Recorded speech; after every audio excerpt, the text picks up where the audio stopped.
Live from our studios, just steps from the fabulous Las Vegas Strip, it's the Business Lounge with your host, David Wright.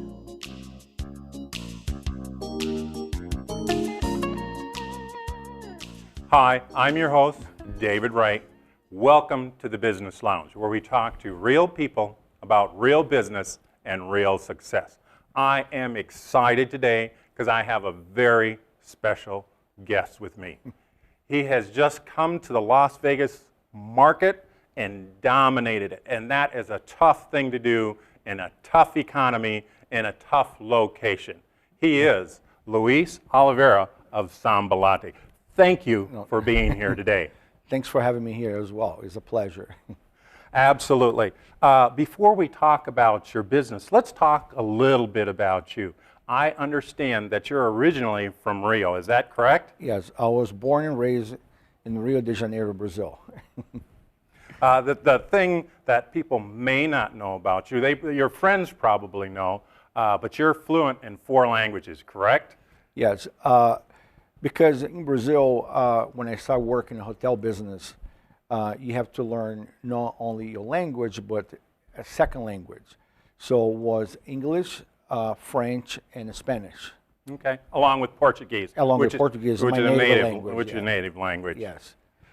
So how did you get to Las Vegas? I know you've been a food service executive around the world. I mean, you're an international person, but how did you land in Las Vegas? Everything starts when I met my wife, which is my wife now, was my girlfriend. Her parents had moved to Vegas, and she told me, we need to go and check it out because there's so many hotels in Las Vegas, and you could make your career, finish your career in Vegas so you don't have to keep moving around the globe. And I said, okay, let's do it. And that's when we came to Vegas the first time in 2004. Okay. So you've been 2003. Sorry. you've been here for quite a while, and I understand that you worked in the hospitality industry here in Las Vegas. Yeah. But then there was an event that caused you to rethink your strategy about working in the hospitality industry here that led to the creation of your current business. Tell the audience a little bit about that. Well, first, Sambalatte was a project that I started back in 1999 when I was living in Puerto Rico.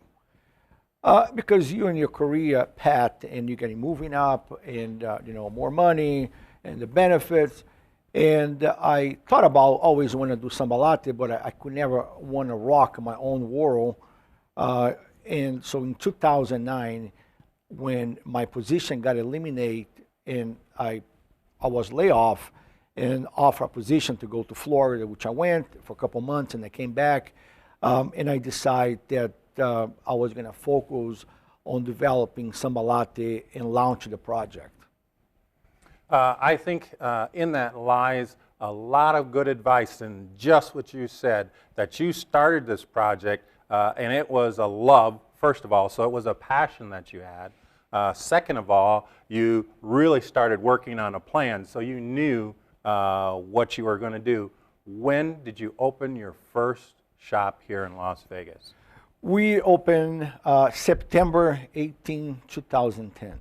2010. And I remember the day clear because I talked to a lot of people, friends in the industry, and everybody thought that I was crazy and I wouldn't make. They thought you were crazy because at that time the economy wasn't doing really well. No. But you have come to Las Vegas and you are the victor. I mean, you have come in and you have really dominated this market. And everybody's familiar with, I'll call them the big box shops, and there's some smaller shops here too. Talk about Sambalatte and the philosophy that you have that encompasses that name. Well, Sambalatte, it is, the name by itself means the word samba, the Brazilian music, and latte, the Italian milk. So the contraction of the 2 words. And when I want to create Sambalatte, I want to create something that has a little of the Brazilian flair, but the same with the Italian quality, elegance, and the old world that there is in Europe. And so Sambalatte was great. But we thought about Sambalatte has to be number one, quality. It's the number one factor on the products that we have. And matter of fact, we have 85% of the products that we have, comes from 200 miles or less. So it means we pretty much lost a product local. Quality. Service, okay, is a number two because you need to provide an outstanding customer or guest service experience for people to remember, and they'll come back and they tell other people. And number three, it is the atmosphere, the vibe that you create that people always remember. And we're always talking about we have to provoke your senses the moment that you walk into the store because the colors are organic, the music they're playing, the scent of the coffee. When you drink the coffee, it tastes exactly the same. The same that you imagine it, that you smell. And the whole thing creates a total sensory experience that when you leave, you're going to always remember and going to talk about to other people about what a great experience that you had at Sambalatte. I know. I frequent there quite often. I also know that you have some really exciting things that are coming up in the future. You've just opened a new store on Jones in the 215, and you've got another one coming up on the Strip. Talk about the one that you're going to do on the Strip, and we'll go back to the Jones shop. The one on the Strip is going to be incredible store that I can guarantee you that not many people have seen any coffee bar on that level in the world by itself. Just because the space, we have an indoor space for about 3,300 square feet, and we have another patio outside for about 1,500 square feet. We're going to fit about 100 people can sit, and with a live green wall, with the trees outside facing Las Vegas Boulevard. That's the big thing about the space. Note that now we're going to roast our coffee there for the first time, which we have a state-of-the-art roasting equipment and a coffee lab, which not too many roasters they have. And everything going to be encapsulated in the glass. So you standing, sipping your coffee, you're going to be able to see the roasting team working behind this, behind the glass, pretty much behind the house, behind the scenes. And so you're going to create an incredible experience. And the same with all the equipment that we have is the latest and the greatest coffee equipment than anybody can wish to have on their coffee bar. Knowing that we did a series of last year, I went to Brazil and I spent a week on the field, on the coffee farm, visiting some producers, and we did a production, I don't know if I told you that, but with the producers during the harvest time, that we're going to have some vignettes, 2 or 3 minutes, showing a series of movies, so when you're in line, you can watch, and when you're waiting for your coffee, you can watch. So the whole thing, when you're there in line, and you're going to feel connect with the product that you drink, and you know where it comes from.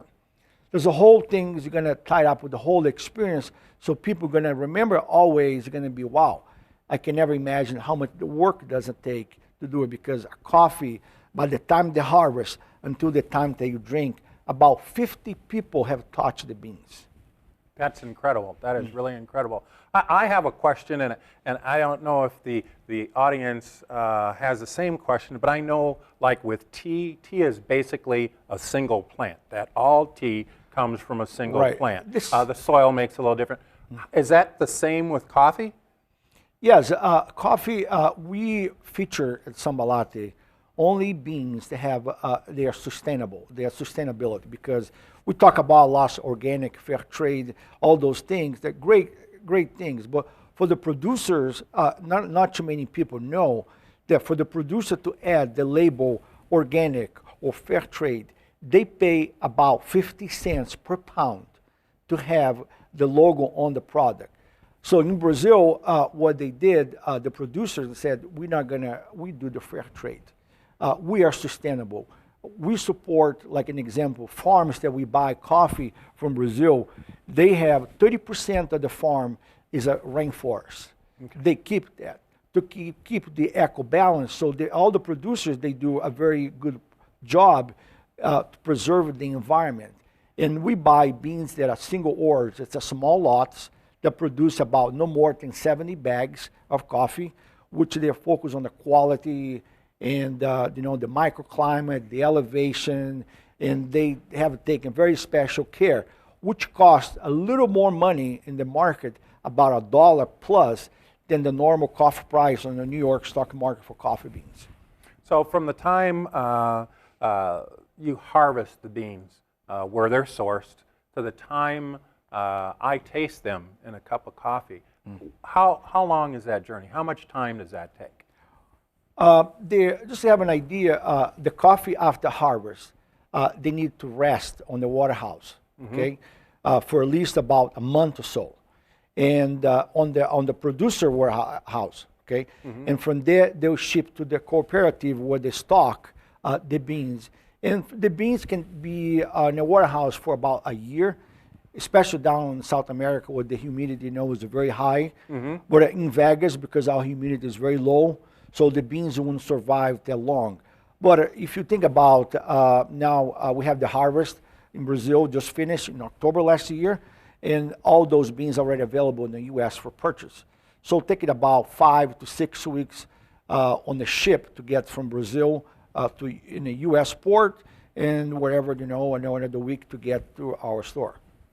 That's an incredible journey. So you're going to showcase not only the producers, but that journey as well, yes, and show the end product, how much time, how much effort, and how much care is given to each sip of coffee and that coffee experience. Right. We want to, another thing we try at the Sambalatte, you want to create this experience. Coffee is a ritual. You have to enjoy your coffee just as much as you enjoy maybe your nice glass of wine, because the producer takes so much care and do so much effort to produce a great quality of coffee that in our end, the roasting process has another effect. The baristas and the equipment, they finalize the product. So the whole journey from farm to cup is complemented by the time that you sip your coffee. I know that that was one of the things that really drew us to your location. Was the minute we walked in, it was a place that we felt very much at home. It was comfortable, but yet elegant. One of the things that you do, I think that's unique to this environment, is you showcase local artists on a regular basis. You have musicians come in to the shop at Boca Park. Now, is that going to be a signature that you're also going to do on the Strip? We are trying to. I'm waiting a confirmation just because the live entertainment tax that there is for the casinos. Talking about that. Because I don't think it would be fair for you to buy a cup of coffee and I have to tax you 10% extra because I'm having entertainment at our store. Because it's on the Strip, things are a little slightly different. So I don't know yet, but we're working on with the Monte Carlo to see after we open where we're going to fit it. Okay.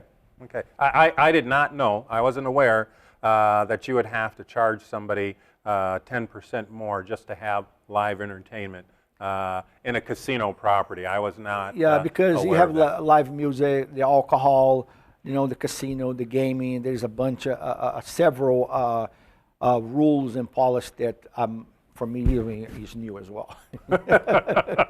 I understand. So once you decided to move forward with your plan to create this venue, what were some of the obstacles that you faced? I am sure, aside from your friends saying, Luis, you probably should reconsider this, or just calling you outright crazy for doing this when you did it, what were some of the other obstacles? It couldn't have been an easy journey because a lot of people have tried and they've failed. You've done what most people would dream to do, is you've taken this journey to, I won't say the ultimate success, but certainly extremely successful. Right. They say that about in the first 2 years, 80% of the small business fail. So the business that succeed for the second year until the year number 5th, another 80% fail as well. So you do the math, and you're going to realize how many people can survive for the first 5 years. I think I tell all the time, lots of people over there come, I want to open a coffee bar, I want to open a coffee bar, and they say, there is lots of people having ideas. Everybody can have an idea. Few people have a vision.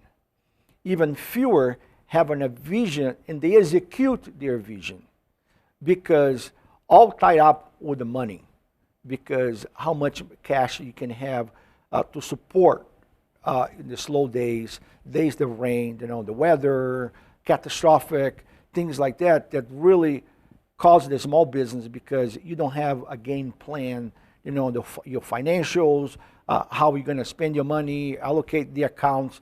So it's very difficult for someone that want to open a business but doesn't understand. And I tell all the time, you have to have the package, not only understand marketing, understand the financial, have the vision for the business, and be your PR for the business. And it is a whole thing that really makes you successful. And not only say, I want to do this business and say, I'm failing. Yeah, you're failing because there is no game plan in place. There's no research. And I tell people all the time, and they say, be careful, because I hate to see people's dream. When I remember before I opened, looking around Vegas in some place and talking to people, and people telling me, oh, this guy, he took all his money, bought money from friends, but didn't work out. This person here bought money, from his mother or from his 401k, from the bank and everything. So all those makes difficult, because when you want to go out to get the money from the banks doesn't give you money. And I think the financial was my number one obstacle to opening Sambalatte in Boca Park, was the financial aspect.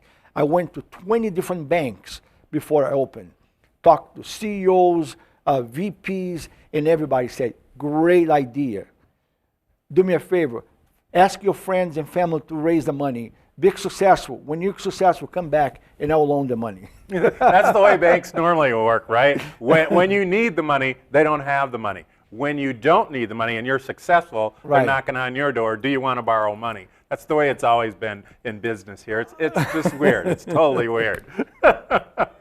So you would say to the audience that I heard a couple of things come out. One is absolutely know your business. Absolutely. From top to bottom, know every aspect, the operations part, financing. Right. You have to deal with employees. You have to deal with the marketing. Right. All of those things you really have to know inside and out, forward and backward, in order to be successful. I've also noticed that you have done a lot on social media. I've looked out there. Social media is one of the things that you've done out there. And I notice people talk about your business from time to time. And I certainly hope that this will help your business grow, because that's what I'm about. I'm about helping businesses grow. If I was going to ask you, what would your ideal employee be like? What does that person look like? Somebody, Dave wants to come work for Luis. What would you tell me? I say that hire great people has been always a challenge. I would say now, 32 years in the business, including my 28 years in the hotel business, has been always a challenge. How you find talents, and know when we find, how you're going to retain those talents. I think, number one, you have to identify the right candidate. Number one, motivate the person, train the individual, and pretty much hold the person by hand and say, listen, that's my vision, that's my goals here, that's how we want Sambalatte, our business to grow, that's how we want to, that's our goals right there, and you have to follow us. And there's a lot of people that you come in, they come to work, and right away you realize they're not going to jump on my bandwagon because they're not committing. If they don't have no commitment from the beginning, they're never going to have any commitment whatsoever to work for you or for anybody else. So it's all about hiring quality people that are committed and buy in to your vision and focus in business. Right. That's the way you get the candidates to stay? We hire, we do our hiring process. The candidates go for 3 different interview process. We have a questionnaire that they do before they come in, and the questionnaire is about 6 different pages, some psychological questions, some professional questions, so to evaluate the candidate before they come in. So when they come in, we go for the second interview, we go for a third interview, and we all talk and we decide and say, that's the right person, because otherwise that's one of the things that hurt a lot of small business as well, because we hire the person they don't like, they leave, they file for unemployment. Who pays? The small business. The state pays for unemployment, and the tax go high. Taxes end up being higher. So I know that you just have recently opened another store on Jones in the 215 here in the Valley. How is that like or different than the one that's in Boca Park? I would say Boca Park, it is more as a unique location because the demographic that we have over there and the household income that surround Boca Park is different. Sunset Jones, it is more a business. We have about 16,000 people that work in a 1.5 mile radius from Sunset Jones that we don't have at Boca Park. I wish we had the demographic of people there. So Sunset Jones, you get more during the day, morning, lunch, and early afternoon. In the afternoon, because everybody goes home, the business becomes a little more softer. But we're going to open the drive-through by the end of this week, and we hope that they're going to energize a little bit more the traffic. But don't take me wrong, we're doing real well at the new store. You know, we can't take that for granted. Good, good. So if I was going to ask you, what does the future hold for Luis and Sambalatte? What would you tell me? Only God knows. Put your faith in God, let him hold his hand, and he'll lead you. I would say that we have, we want to grow, on our base here in Vegas and open another maybe looking downtown, which we have been talking for a while right now. We have talked to different people, identified the right location because parking downtown is going to be an issue. You know, no matter whoever say no, I would say yes. I live across the country, and I live in downtown. I haven't seen downtown being revitalized, and the traffic with the park going to be a problem. We need the parking. Number 2, the other store will be probably Henderson, by Green Valley area, the district somewhere around there. But right now, because we have 2 stores that we opened this year, there's a lot for us to take on our shoulder. And we have to be very careful when you grow your brand so you don't grow too fast, because you strengthen your brand and the quality can drop. And we have to focus on our quality. Customer service is our foundation and always going to be our foundation. From that point on, we can go maybe to Phoenix, Scottsdale, maybe Southern California, West Hollywood, Newport Beach, who knows? The sky's the limit. Right. Well, I wish you the most success, and I want to thank you for being Oh, no, thank you. It was a pleasure to be here on the show today. Do you have a plug that you'd like to make about Sambalatte? Do you have something coming up that you'd like to let the audience know about? We have, the opening in Monte Carlo is going to be May 1st. We, as well, the drive-through from Monte Carlo. And we hope that we can keep providing, a great customer service and a great coffee experience. But one thing, if I have to say to anyone, simple, live your dreams. Thank you very much, Luis. This is Dave Wright. This is the Business Lounge, where we talk to real people, real business, real success. Until the next time, thank you for tuning in.